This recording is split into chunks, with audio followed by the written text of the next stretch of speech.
রাজেশ খান, ওসমান, এরা যে আতঙ্ক সৃষ্টি করেছে, সেখানে আপনারা রায়বাজারে গিয়ে দেখেন, আপনার মিডিয়ার লোকজন রাজেশ খানের নাম নিয়ে জিজ্ঞাসা করেন যে সে কী করেছে সকালে আজকে। সার্বিক পরিস্থিতি বেশ কিছু শঙ্কাজনক পরিস্থিতি আমরা লক্ষ্য করেছি। মানুষের মধ্যে ভীতির সঞ্চার করা একটা প্রবণতা বিভিন্ন কেন্দ্রের মধ্যে আছে। বাকি কেন্দ্রের বুথের মধ্যে সূক্ষ্ম বিষয় হচ্ছে কিনা সেটা এই মুহূর্তে আমাদের কাছে প্রমাণ এখনও দেখি নাই। তবে ভয়ভীতি প্রদর্শন করা এবং কেন্দ্রের কাছে আমাদের যে সকল ভোটার স্লিপ যারা দেন সেই স্বেচ্ছাসেবকদের সাথে নানা জায়গায় হুমকি ধমকি প্রদান করা, তাদেরকে আক্রমণ বা এই জাতীয় কার্যক্রম বেশ কিছু জায়গায় সংগঠিত হয়েছে। এটা নিয়ে আমাদের অনেক কনসার্ন। এবং রেসিডেন্সিয়াল মডেল কলেজেও রাস্তার মাঝখানে দাঁড়ায় ভোটার স্লিপ চেক করা, মানে এক পক্ষের লোকজন কে কোন ভোটার স্লিপ নিয়ে যাচ্ছে সেটা তারা চেক করতেছে। চেক করে তাদের বিপক্ষ দলের ভোটার স্লিপ পেলেই তারা তার সাথে ভয়ভীতি প্রদর্শন করছে।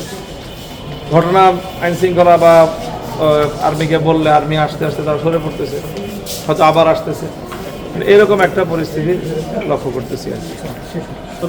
জয়ের ব্যাপারে কতটুকু আশাবাদী? জয়ের ব্যাপারে এখন নির্বাচন কিভাবে শেষ পর্যন্ত হয় সেটার উপরে নির্ভর করবে। সুষ্ঠু নির্বাচন যদি হয়, মানুষ যদি নির্বিঘ্নে ভোট দিতে পারে, ইনশাআল্লাহ আমাদের বিজয় সুনিশ্চিত। সারাদিনে ওভারঅল মানুষের মধ্যে বিপুল উৎসাহ ভোট দেওয়ার ক্ষেত্রে। মানুষের কষ্ট হচ্ছে, কারণ অনেক জায়গায় লম্বা দীর্ঘ লাইন, 1-1.5 ঘন্টা পর্যন্ত লাইনে দাঁড়ায় থাকতেছে অনেকে। এরপরেও অধিকাংশ মানুষের চোখে মুখে একটা উচ্ছ্বাস যে অনেকদিন পরে আমরা ভোটটা দিতে পারতেছি। বাকি এরপরে অনেক জায়গাতেই পরিবেশটাকে নষ্ট করতেছে কিছু সন্ত্রাসী লোকজন। তারা মানুষের মধ্যে ভীতির সঞ্চার করার একটা আতঙ্ক সৃষ্টি করার চেষ্টা করতেছে এখনও। এবং আইন শৃঙ্খলা রক্ষাকারী বাহিনী তাদেরকে সরায় দিচ্ছে, কিন্তু তারা এক জায়গা থেকে সরে আরেক জায়গায় করতেছে, আরেক জায়গা থেকে আরেক জায়গায় করতেছে। মানে এরকম একটা চোর পুলিশ খেলার একটা প্রবণতাও কোথাও কোথাও লক্ষ্য করা গেছে।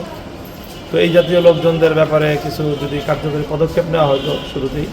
কেন্দ্রের ভিতরে এই জাতীয় ঘটনা ঘটে নাই, কেন্দ্রের বাইরে যে ভোটার স্লিপ প্রদান করে সেখানে ভোটার স্লিপের ওই জায়গাটাতে যেন মানুষ আসতে না পারে আমাদের লোকজনের কাছে, ওখানে বাইরেই তারা ব্যাপকভাবে মানে কোথাও আতঙ্কজনক পরিবেশ সৃষ্টি করার চেষ্টা করতেছে। তালিকার তথ্যে কিছু গরমিল আমাদের কাছে তথ্য যেগুলো আসতেছে যে ভোটার স্লিপে তারা একরকম নম্বর নিয়ে যাচ্ছে, কিন্তু ওখানে গিয়ে ভোটার তালিকা আমার 34 নম্বর ওয়ার্ড প্রায় পুরোটাই এরকম। জাফরাবাদ, তারপরে ইউসেফ স্কুল, তারপরে ওখানে রায়েরবাজার অনেকগুলো কেন্দ্র, রেসিডেন্সিয়াল মডেল কলেজে সেখানে অনেক ভোটার।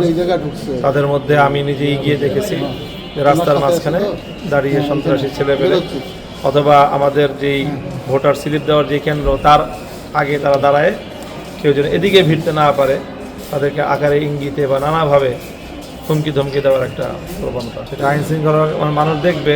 আমি তো নাম বলতেছি, আমি 34 নম্বর ওয়ার্ডে রাজেশ খান, ওসমান, এরা যে আতঙ্ক সৃষ্টি করেছে, সেখানে আপনারা রায়বাজারে গিয়ে দেখেন, আপনার মিডিয়ার লোকজন রাজেশ খানের নাম নিয়ে জিজ্ঞাসা করেন যে সে কী করেছে সকালে আজকে, সকাল 10টা-11টায় সে কী করেছে।